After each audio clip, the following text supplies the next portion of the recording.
नमस्कार, मैं उत्तम वानखड़े इंडिया बुलेटिन 7 में आपका स्वागत करता हूँ। देखिए इंडिया बुलेटिन की आज की ये खबर। आज हम आपको ऐसी खबर की ओर ले जा रहे हैं जिसे देखकर आपकी रूह कांप उठेगी, दिल दहल जाएगा। जी हाँ, खबर है महाराष्ट्र के नक्शे पर स्थित बुल्ढाना जिले के जलगांव जामोद विधानसभा मतदार क्षेत्र के गांव की, जिसे हम कह रहे हैं किडनीग्रस्त गांव काजेगांव। देखिए पूरी खबर इंडिया बुलेटिन 7 पर। चंद्रपुर में मनाया गया जागतिक महिला दिवस का कार्यक्रम। जिला परिषद उच्च प्राथमिक स्कूल में मनाया यह समारोह। गांव की खबर मिलते ही कल हमारी टीम गांव में पहुंची। किडनीग्रस्त रुग्णों की खोज करते ही सैकड़ों लोगों के नाम सामने आए। कुछ लोग इस लागन से मौत के भक्षक बने, कई डायलिसिस पर पड़े, कई बिस्तर पर रेंग रहे हैं।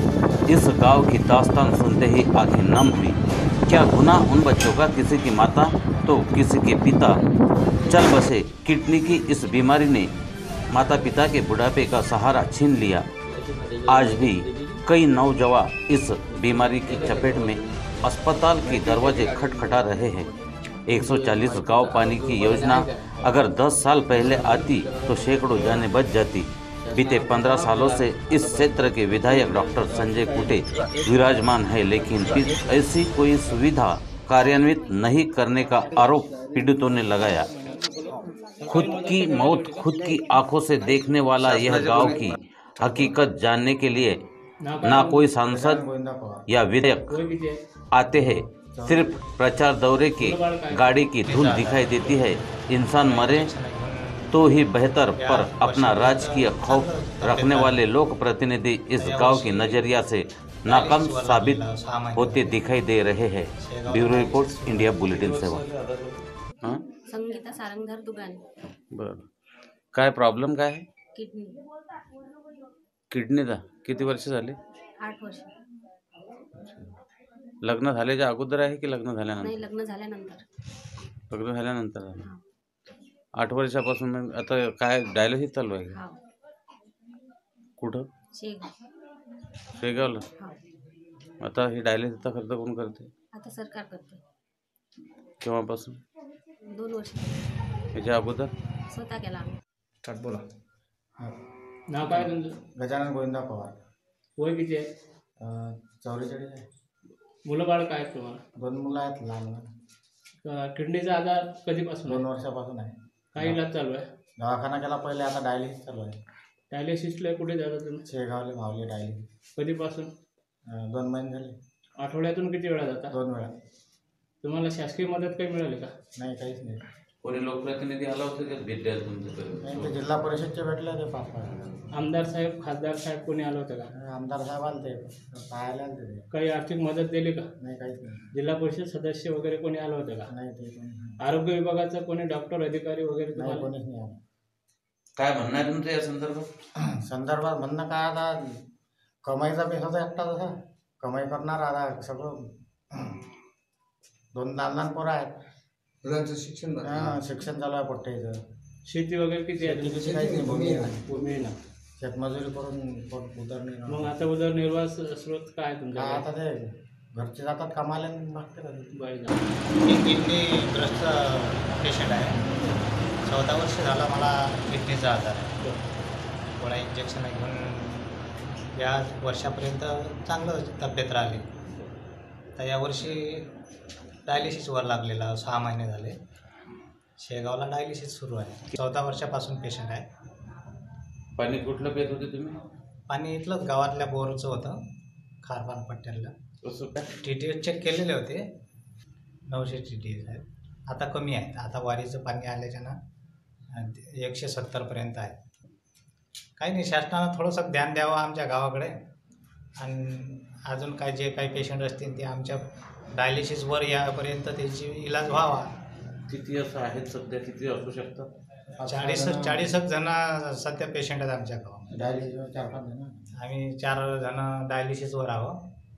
लागणारे बी समजा भविष्यामध्ये भरपूर लागू शकतात. याच्या आधी सरकारने काहीतरी आमच्या गावाकडे लक्ष द्यावं, आमदार खासदार यांनी काही लक्ष दिलं असतं तर हा आजार वाढला नसता, असं तुमचं म्हणणं आहे का? आता आमचं भविष्य तर गेलं, पण आमच्या मुलाचं भविष्य सुधारावं बाकीचे जे पेशंट आहेत त्यांचं भविष्य सुधारावं यासाठी त्यांनी ध्यान देणं आवश्यक आहे. आणि त्यांनी जर दिलं नाही तर हे आता परंपरा आहेच लागू आमच्या गावाला. असं मागील 5 वर्षात आमदार खासदार साहेब यांनी कोणी काही भेटी वगैरे दिल्या होत्या का? नाही, किडनीग्रस्तासाठी तर काही दिल्या नाही. तशा मधामध्ये येणं जाणं त्यांनी केलं, पण ते किडनीग्रस्तांसाठी काही केलं नाही आहे त्यांनी. आता बी जळगाव जामोदला डायलिसिस होणार आहे करून राहिले. 6 महिने झाले काही डायलिसिसची व्यवस्था झालेली नाही अजून. आता शेगावला आम्हाला जायला भाडं भरपूर लागतो.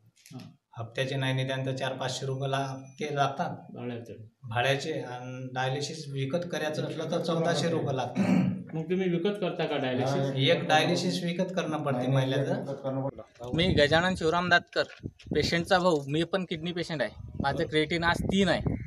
आम्ही शेती विकून आतापर्यंत इलाज केला.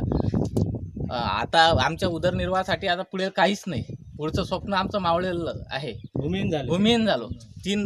एकूण 3 मुली आहेत आम्हाला. 3 पण लहान आहेत. बाकी व्यवस्था काहीच नाही. तुम्हाला काही शासकीय मदत मिळाली? अजिबात नाही, कुठलीच नाही. आज आमच्या गावात जर जवळजवळ म्हटलं तर 5 पेशंट ऑन डायलिसिस आहेत, पण कुठल्याच प्रकारचं काही नाही. तर शासकीय मदत आरोग्य विभाग तुमच्याकडे काहीच नाही. सर्वतोपरी दुर्लक्ष आहे. पण आज आमच्या गावात जर कोणीही म्हणजे पेशंट पकडला तर असं सर्वसाधारण माणूस जर धरला तर 2च्या वर क्रिएट आहे. तर आम्ही प्रयत्न केले पण ते काही यशस्वी नाही झाले कॅम्पसाठी.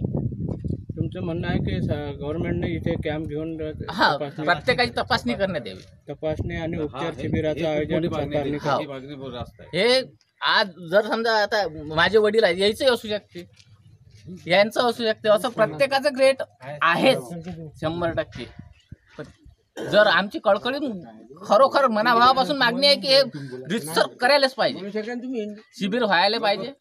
त्यातून रुग्णांना आता जर म्हटलं तर तिथं किबेसर येतात सैबई मोठ्यामध्ये, पण त्यांना जे लागणारे आहेत लॅमिनो नावाची औषध आहे ते महागडी आहे.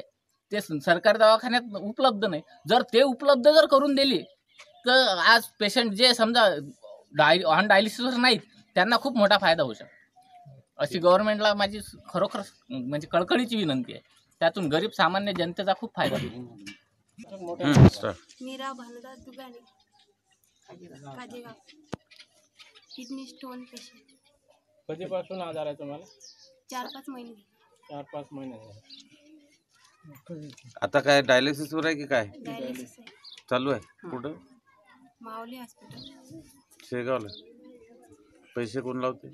घरून लावून चाललं.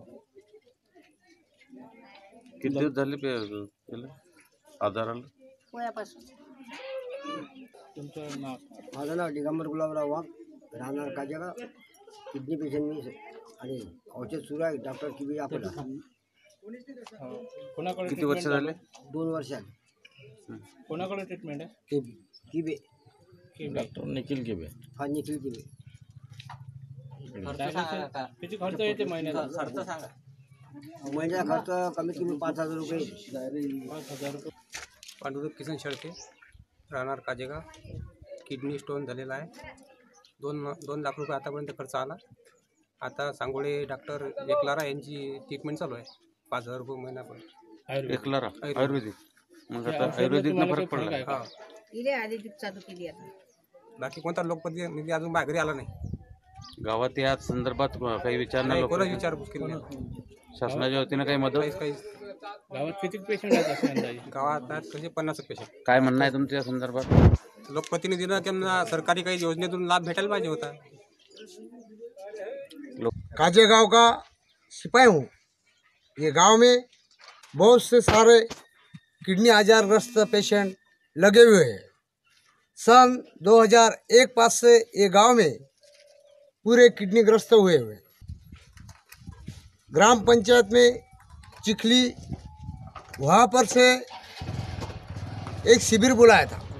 उस शिविर में सबको पेशेंट को गोलियां दिया था. उससे कुछ पेशेंट को आराम नहीं गिरा. हर महीने में इस गांव में 2, 4, 6, 8 ऐसे पेशेंट किडनी आजार के मर जाते. ये पेशेंट में सबसे कम से कम ज़्यादा उम्र वाले नहीं हैं, 18 साल का बच्चा, 30 साल का बच्चा, शादी हुए छोटे छोटे उसको 1-1 साल के 2-2 साल के बच्चे हैं। वो बच्चे उनका पालन पोषण कौन करेगा? वो आदमी अभी मरे हुए हैं। नरहरि शंकर वाघ ये 30 साल का बच्चा आदमी, वो आदमी चला गया। वैसे गजानन लक्ष्मण आखरे एक लड़की है, एक अपंग बच्चा है। वो आदमी की भी अभी ऐसी दशा है, वो अकेली बाई है, वो कुछ कर सकती नहीं। वो बच्चे के घर को जाके आप देख सकते हो कि कितनी उसकी क्या हालत है वो बाई की। इस बारे में सरकार ने ये जो पेशेंट है उसके तरफ कुछ ना कुछ देखने को होना। उसको जो आपके पास से जो मदद मिलती होगी वो मदद सरकार ने ये जो किडनी पेशेंट आजार वाले हैं उनको देने को होना, जब उसका उधर निर्वाह चलेगा। लेकिन ये किडनी पेशेंट कभी भी ऐसा नहीं है कि वो बच सकते हैं, वो कभी भी जा सकते हैं। उनको जब इलाज करा तो वो बच भी सकते हैं, लेकिन वो शासन ने उसके वास्ते दवा पानी जो कुछ है वो देने को चाहिए।